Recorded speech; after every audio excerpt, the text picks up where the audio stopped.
Brought to you by Penguin.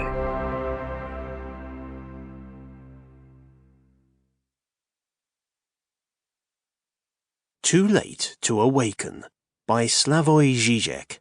Read by Neil Gardner. Introduction. Between future and avenir. As an obsessional neurotic, I regularly wake up a couple of minutes before my alarm clock rings, no matter what time I set it for, and no matter what time zone I'm in. But it would be wrong to read this idiosyncrasy as a sign that I'm fully aware of the need to wake up.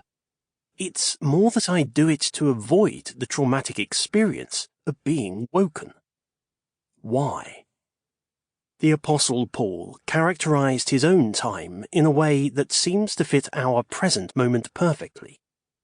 Make no mistake about the age we live in. Already, it is high time for us to awake out of our sleep. Romans 13:11. However, recent historical experience rather seems to demonstrate the opposite.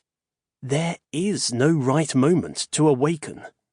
We either freak out too early and thus appear to spread empty panic, or we come to our senses when it's already too late. We solace ourselves with the thought that there is still time to act, and then, all of a sudden, we realize that there isn't. Again, why? When somebody stays up working or amusing himself into the small hours, we usually tell him it's too late to be awake. But what if, in our historical moment, it's rather too late to awaken?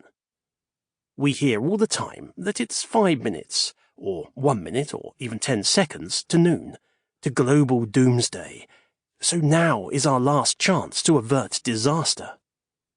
But what if the only way to prevent a catastrophe is to assume that it has already happened?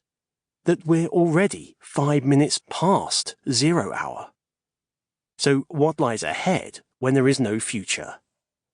In French, and some other languages, like my own, Slovene, there are two words for future that in English cannot be adequately differentiated. Futur and avenir. Futur stands for the future as the continuation of the present, the full actualization of tendencies that are already in place. Avenir points towards a radical break, a discontinuity with the present, to something new that is to come. À venir. Not just what will be. If Trump had won against Biden in the 2020 elections, he would have been, before the elections, the future president, but not the president to come. In today's apocalyptic situation, our ultimate horizon, the futur, is what Jean-Pierre Dupuy calls the dystopian fixed point, a 0 point of nuclear war, ecological breakdown, global economic and social chaos, Russia's attack on Ukraine exploding into a new world war, and so on.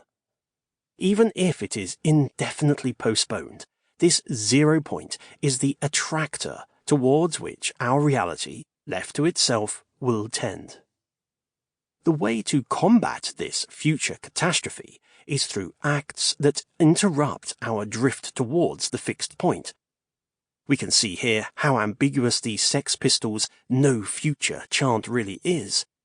At a deeper level, it designates not the impossibility of change, but precisely what we should be striving for, to break the hold that the catastrophic future has over us, and thereby to open up a space for something new to come. Dupuy's meaning is that if we are to confront properly the threat of catastrophe, we have to introduce a new notion of time, the time of a project. We should conceive of a closed circuit between the past and the future. The future is causally produced by our acts in the past, while the way that we act is determined by our anticipation of the future and our reaction to what we have anticipated. If we perceive... Sample complete. Ready to continue?